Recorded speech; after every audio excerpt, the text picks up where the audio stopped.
É um país bem culto, tem muita pesquisa, muita divulgação científica.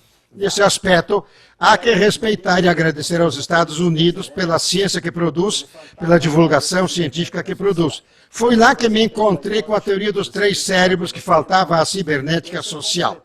Isso foi em 1978, de 78 a 80. Com isso, completou-se o que hoje se chama o hológrafo, que está composto de quê? Os 14 subsistemas com seus 4 operacionais e suas dinâmicas. Também o ciclo cibernético de feedback, que são as funções dos 3 cérebros que descobri nos Estados Unidos. Antes só se falava em termos de cérebro lógico e cérebro criativo, como Eduardo de Bono o havia divulgado como pensamento lateral. O pensamento lógico, este vem desde Aristóteles com a lógica, etc. Mas o pensamento criativo ou lateral é dos anos 60, com de Bono, Osborne e outros. Nos Estados Unidos, me encontrei com a teoria dos 3 cérebros de Paul MacLean. Agora, então, há pensamento lógico, a intuição criativa e o pensamento pragmático do cérebro central. Daí saiu o ciclo cibernético de feedback. Com isso se viu que se podia aplicar a todos os campos práticos, como a educação, a saúde, a comunicação, a economia, a política. Adquirimos, então, um caráter que é muito raro nas ciências sociais e humanas, que se chama ciências sociais e humanas aplicadas. Ninguém, nenhuma universidade do mundo pode dizer que tem uma sociologia aplicada, uma educação aplicada, não. Todos têm discursos teóricos, cada qual em seu campo. Não encontrar o caminho para baixar de suas teorias à praxis, à prática. Nós temos roteiros, fluxogramas, temos modelos, temos mapas mentais, temos todas as ferramentas para trabalhar a família, a saúde, a educação, a comunicação, a economia, a empresa, a cooperativa, as forças armadas, a política, a justiça e o que quisermos, porque temos especialistas com doutorado em quase todas essas áreas.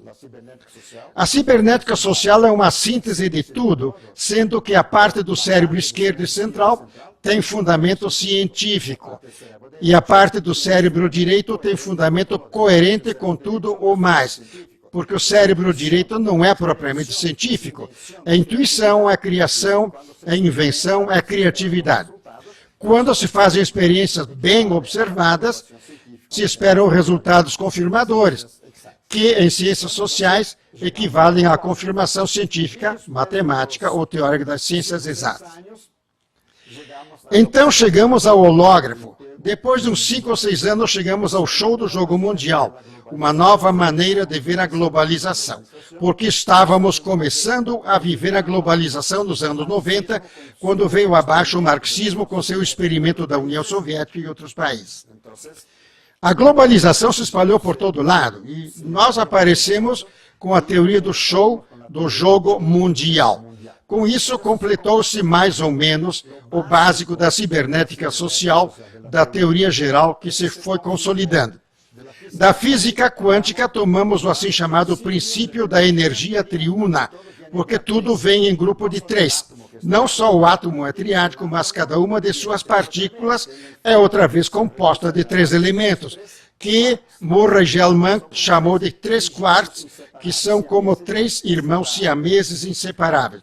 Nosso enfoque é triádico, trialético. O enfoque capitalista é monádico, monolético, uma coisa a cada vez, solta, isolada, onde prevalece a lei do mais forte. O marxismo era diádico, 3 na teoria, mas na prática era diádico, 2 em confrontação e contradição. A dialética são 2 em contradição, os de cima e os de baixo, ou esquerda, direita, etc. Nós sabemos que nem o monádico nos ajuda como humanidade e o ecossistema global. Nem o diádico nos ajudou, porque não funcionou, foi derrotado. Então, estamos ensaiando para ver se o triádico pode ajudar-nos, porque não é uma proposta de metade do mundo contra a outra. Não. É uma proposta para que convivam todos, que todas as partes saibam conviver. O norte e o sul, o oriente e o ocidente, é uma proposta de convivência que se diz proporcional. Depois de formulada toda essa teoria, decidimos encarar o problema da ética, de como conseguir que a humanidade chegue a reconhecer limites em sua fúria acumuladora de capital, a fúria com que os americanos e os ingleses nos contagiaram para o econômico, rompendo qualquer limite ético, moral, espiritual, racional, enfim, arrombando tudo. Por isso, partimos para a pesquisa sobre o proporcionalismo, apoiando-nos na teoria matemática da média e extrema razão, para que não fosse uma ideologia de esquerda ou de direita, ou religiosa ou filosófica. Não, não. Sem ideologia desse tipo. O que há é uma ciência matemática que descobre que todos os sistemas, a natureza, são montagens de um mínimo de 3 módulos, mas não iguais. Eles têm proporções entre si. São proporções de 62 por 38, como num braço, por exemplo, 62 por 38. Depois essa escala se repete ao infinito. Com isso, chegamos a toda uma proposta de substituição do discurso sobre ética ou moral por uma proposta de uma ética numérica, que chamamos proporcionalismo, para que se vejam as porcentagens de direitos e deveres, de esforço e recompensa que as pessoas teriam nos diversos níveis de vida ou estratos sociais. Com o proporcionalismo, ampliamos bastante a teoria até chegar ao manifesto da proporcionalidade, baseado em todas essas ferramentas, toda essa teoria para uma refundação das instituições políticas, econômicas, sacrais ou religiosas, e de outras como a família, a saúde, o comércio, a comunicação, a escola, o trabalho, a agricultura, a indústria, os bancos, a justiça, etc, etc. Esta é a história da cibernética social. A cibernética é uma espécie de neurocibernética, as ciências sociais e humanas. Neurociências sociais e humanas porque são baseadas no cérebro, nos 3 cérebros. O cérebro esquerdo, lógico, racional, sensato, investigador, matemático e estatística. O cérebro direito, que é afetivo, solidário, fraterno, criativo, artístico, intuitivo, espiritual e justo. O cérebro central, que é o de organização de trabalho, de empresa, de produção, com limites no uso do planeta, porque temos que salvar o planeta. Se desmonta o planeta, que é nosso barco, nos afundamos junto. Há, pois, limites para o uso do planeta, para a acumulação de recursos. Nossa proposta trabalha as 3 culturas, a cultura lógica científica, a cultura prática material de desenvolvimento e a cultura artística, espiritual e fraternista. Esta é a proposta. Não temos avançado muito porque a proposta contraria diversos interesses e porque é um pouco difícil de assimilar.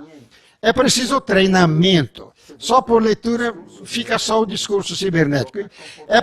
É preciso chegar ao comportamento, às relações humanas, às relações de trabalho e cibernética proporcionalmente. Isso dificulta muito. O ser humano está muito mais inclinado para o egoísmo, o autocentrismo, a massomocracia, a cobiça, a avareza, que ao fraternismo, que à solidariedade, à cooperação. Há demasiado espírito competitivo e escassez de espírito colaborativo. Não há equilíbrio entre esses 2 polos. Como nós propomos equilíbrio, evidentemente o sistema, que é tremendamente individualista, egoísta, violento e agressivo, não reconhece leis, valores morais, por isso nós temos dificuldade para avançar. Porém, sim, cremos que a cibernética social é uma aquisição da humanidade. Não é uma criação minha. Eu só comecei.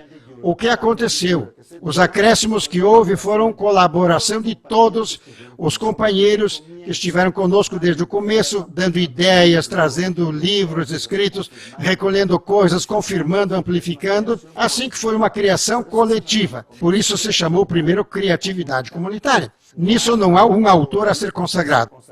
Assim que os que desejam dedicar-se à cibernética não se dedicam a Valdemar de Gregory, dedicam-se à cibernética ou ao proporcionalismo. Que ninguém diga que é meu discípulo, porque eu matarei. Cibernética Social é uma criação coletiva para todos. Obrigado. Para todos. Graças.